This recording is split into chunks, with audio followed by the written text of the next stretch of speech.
As I explained earlier this week, the weather might not be in full summer mode just yet, but the kids that are out of school sure are. And while they've earned some earned sleep, probably getting video game time. Did you guys just look at my schedule for like a normal weekday? Yeah. Assume?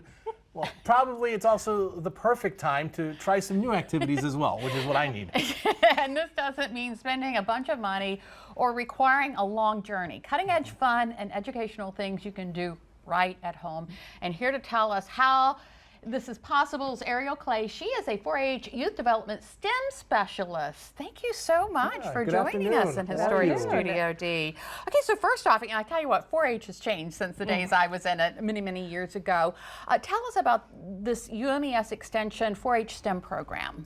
Okay, well, we are very lucky at UMES 4-H that we get to focus just on STEM. In your average county or state 4-H program, you're doing all sorts of things. You're doing healthy living, you're doing camping, you're doing livestock projects, you're pulled a lot of different directions. So at UMES, we're really lucky that we can just focus on STEM, really develop some strong collaborations with the community. So you'll see us out a lot this summer. We'll be with Upward Bound, we'll be with Delmarva Horizons. We're doing a lot of lessons with them. And we're always inviting people to come to campus, and we're willing to put together activities and tours of the different labs. We have a demonstration farm. So we're just really excited to connect the rich STEM resources that we have on campus and make them available to the youth in Somerset County, Wicomico, and Worcester. Very cool. I was doing a little research and it talked about the Clover platform. Can you go a little bit into that? Yes. So that is one positive thing that came out of the pandemic. So obviously we couldn't do 4-H meetings in person, so we kind of scrambled to create what we called at the time 4-H at home. So converting as many of our curriculum and lesson plans into things that families could do at home on their own.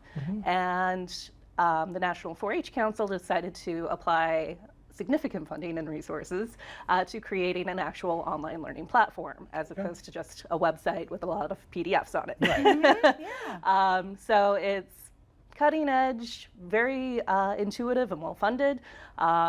It's free for anybody who wants to use it, and anybody in the world can create an account. So you don't have to be a 4-H member. So what kind of activities are on there? Oh, everything. When I checked this morning, we had 223 separate curriculum on there. Wow. Yeah, and we're constantly adding more.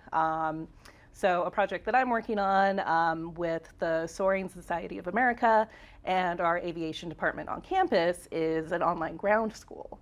So we've always done a lot with rocketry and kind of space, like we work a lot with Wallops. And we were like, if we can create a ground school where the kids can learn all the physics and science behind aviation, and then they can choose a specialized track of like, okay, I'm really interested in rocketry. Or technically, you can fly a glider as young as 12 years old.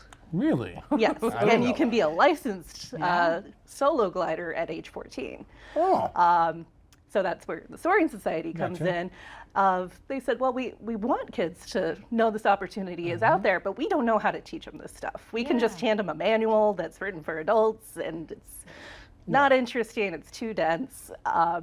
So we're working with them to create that ground school where any kid in the nation can learn those basics, and then if they want, they can follow up with the Soaring Society, for example, and actually glide in real life. That's amazing. Do you have to be a kid to do it? For this particular one, but we're always looking for adult volunteers, though, too. Okay. How can parents and kids start getting involved with the program? So if you just kind of want a taste of 4-H, Clover is a great place to kind of see what our kind of educational approach and ethos is. If you like what you see there, you can contact me. I can tell you what we're offering through UMES 4-H, but also every county has a county 4-H office. So there's an office in Somerset, an office in Wicomico. Every county in Maryland has one, and then they have a state office in University of Maryland College Park that also offers state level programming. And then there are even national and international opportunities. So there's many ways. There's to a get, lot of ways to be involved. And of course, we'll have a link on our website, DelmarvaLife.com, so folks can get a hold of you. But we're not finished with you quite yet, because you're going to let us have a little bit of STEM fun. We're going to head over into DelmarvaLife Extension for a hands-on example of one of the activities talked about. So do not go anywhere. We will be right back. An assortment of common household items. They might not look like much now, but just wait until you put them all together. We're back with Ariel Clay, a 4-H youth development STEM specialist, and she's going to show us what we can do with some of these simple materials like colored pencils. Yeah, so these are some of the things that we find on the Clover platform. Clover platform, yeah. Yes, so as we mentioned in the interview, we have our Clover platform. You can see it on your phone. You can download an app version of it from Google Play or the iTunes Store. Is it the iTunes? iTunes, yeah, whatever that is. Apple. The Apple Store. I use Android. I don't know. I understand. Yeah, you can download it right on your phone, or you can use it on a desktop. It's compatible with both. Very cool. So the activity we're doing today is actually the first in a series of 5 activities about virtual reality, augmented reality, and agriculture. Ooh, okay. So cool. the first activity is really fun because you really do just use stuff from around your house. Okay. Right. And then later, we add more and more technology on top of that. So you learn how to use a lot of free software and free apps that you can easily download and use completely free. Once again, we make sure that everything is free on Clover. That's Okay, cool. so let's get And, to it. yeah. What are we doing here? So we are going to create what is called a stereoscope. And this Oh. is kind of a low budget version.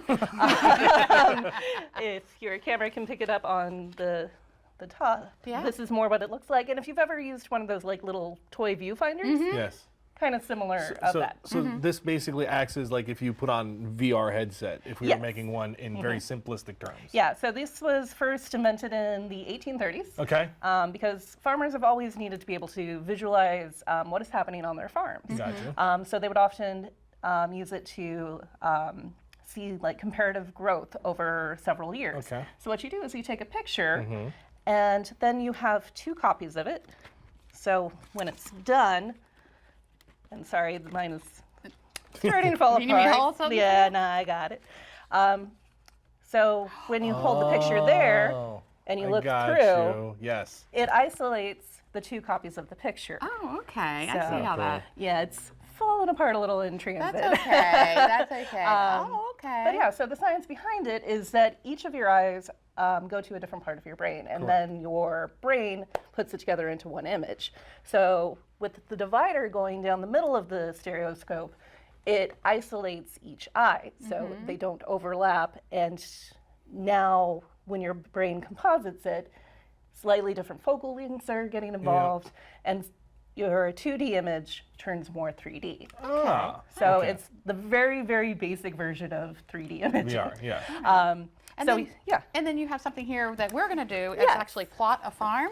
Yep. So when you can just print out the lesson from the Clover website, or you can follow it along on the website.